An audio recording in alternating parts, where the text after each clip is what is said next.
Our paradigm was Casablanca. It was a bittersweet ending. We know that John Smith and Pocahontas love each other and they will both survive.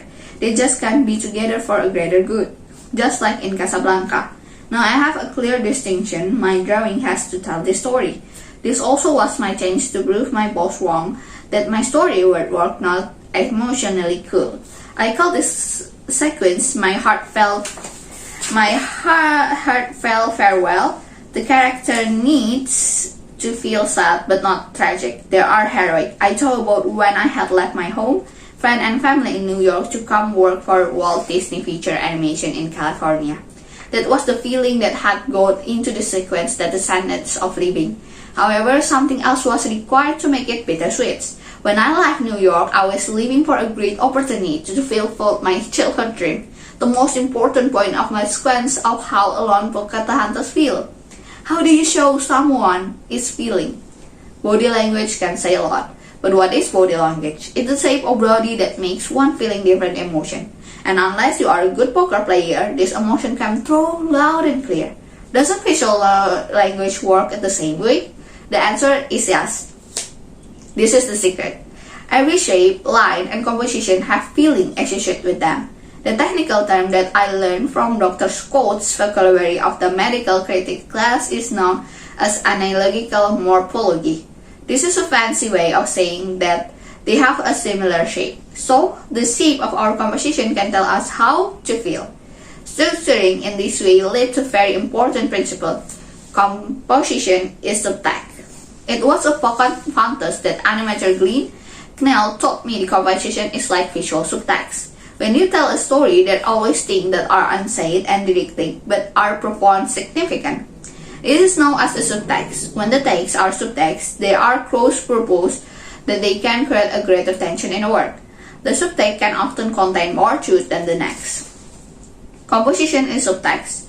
Visual composition of how the image is structured provides the role, position in the frame is a part of this subtext. It can be used to reveal power relationship between characters.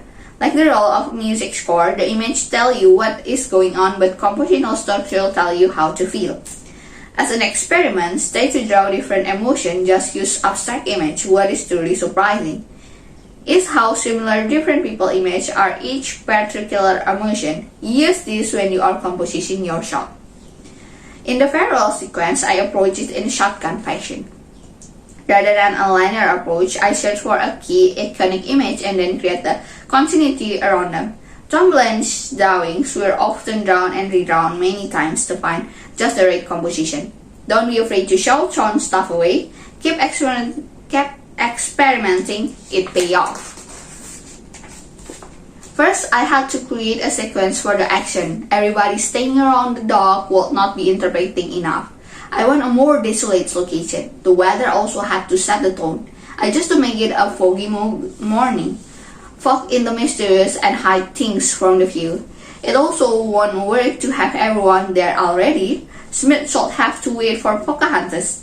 This gave us a great narrative question that the original version like, will she come? The answer to the question, the arrival of Pocahontas like a star, she need a big entrance. It should be a big deal that she is arriving. She emerged like a ghost through the fog, leading her clan, bringing food in the ash shelter. We also need to show that everybody saw Pocahontas differently now. Whereas before she was a savage, now she was an Indian princess. The men take off their hats in her perspective to show respect. Decisions are defining moments that reveal character. They should never be rushed and tossed aside. We need to see the internal struggle. She looks around and realizes she is needed where she is. The goodbye scene itself must be pushed and outward. It is not a peck and the cheek moment, it's their first kiss, and possibly their last kiss. It has to be one of the most patient kisses in a film close-up. It is as their souls are one and should never be parted. The moment needs to linger. How do you show they don't want to part? Their heart is slowly, painfully part. Remember, this is all about storytelling. Pocahontas waved goodbye, the one Pocahontas told to John Smith earlier in the film. It is where more poignant because Smith has said, let's stick with hello. In order to convey her alone, Pocahontas feel of the audience, she must be shown alone in some way. I thought where I left someone, for example, at the airport, I went and watched the airplane leave, savoring the last moment. That is what I had Pocahontas do. She raised her beak to watch a ship disappear at the horizon. The shot showed Pocahontas at the very lonely, alone. She occupied her position as a peacekeeper. The shot showed her dominating frame, showcasing her nobility and change. This was one of those scenes where Ford failed. It was all about the moving picture. They said it all. And the moody theme scores. I knew that I had achieved my goal when I learned the executive were crying when the story reels was crowned. Give your audience an emotional satisfying experience and an interest aftermath of screening that Jeffrey Kasberg said that we hadn't earned that ending yet. A film is a whole experience. Each feels built upon another, creating a dense network and meaningful connection. We still have some rewrite to do into Act 2, Light and Shadow. Ultimately, film is about light and shadow. Be aware of the pattern of light and dark, noted in a Japanese word that means dark light as a guiding principle of the East art and design. Notan focus on the intersection between positive and negative space. A realism embodied in the ancient symbol of the yang and yin.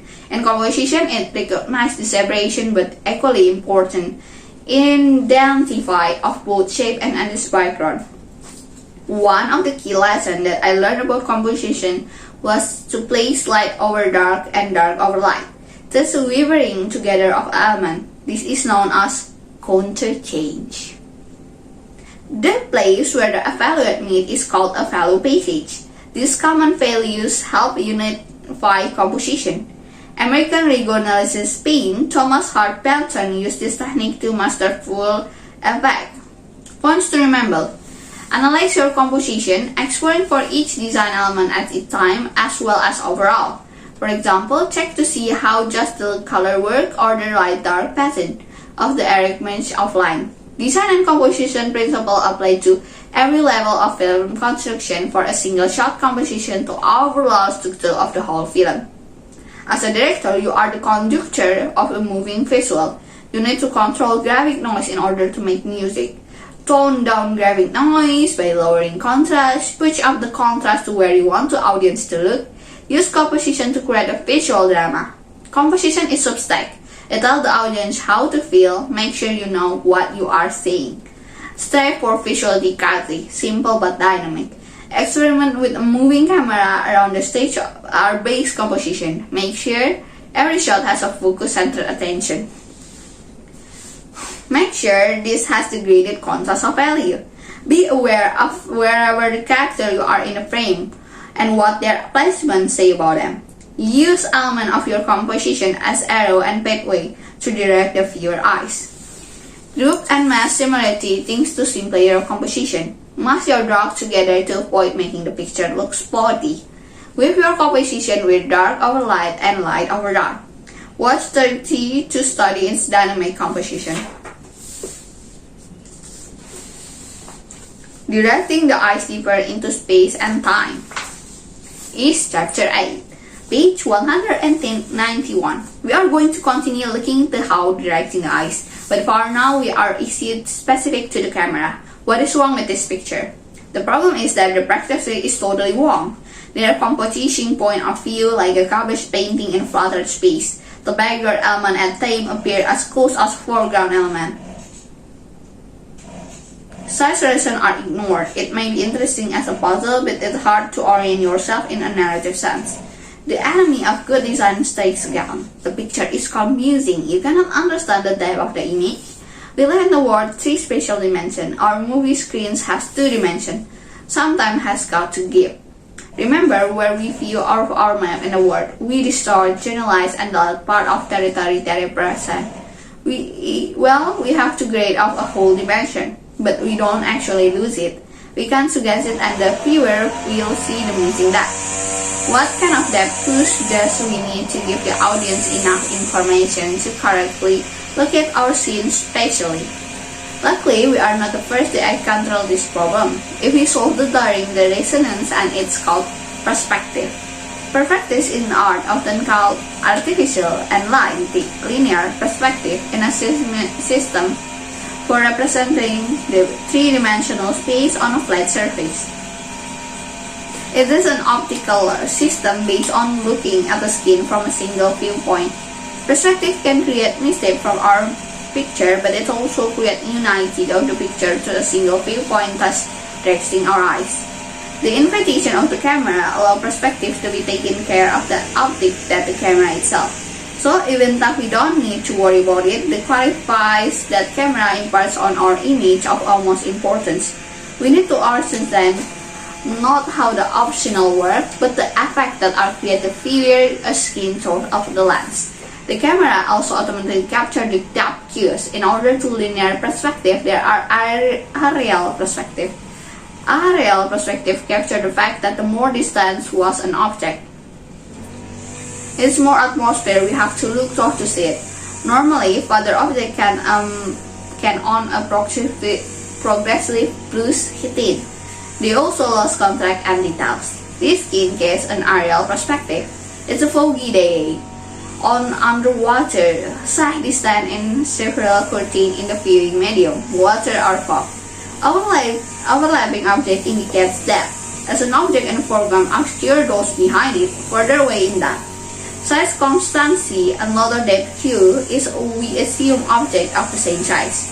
Then, if they appear smaller or larger, we translate that information into depth cues, larger objects and closer.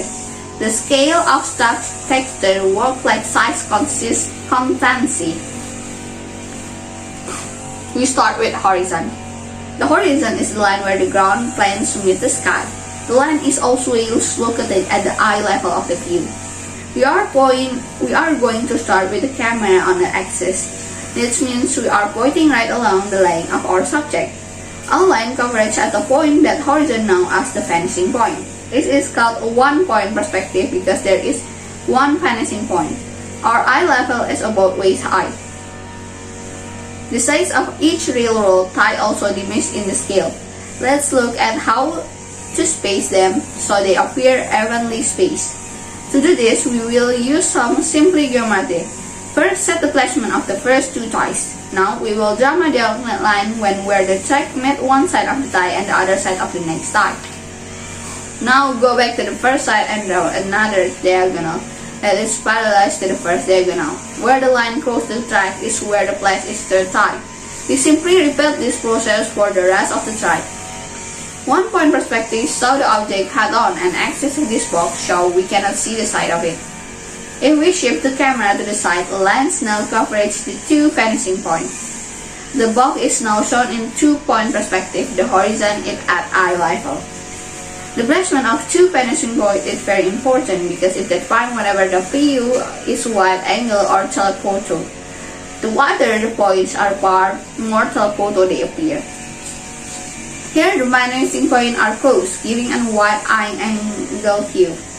Each type gives a very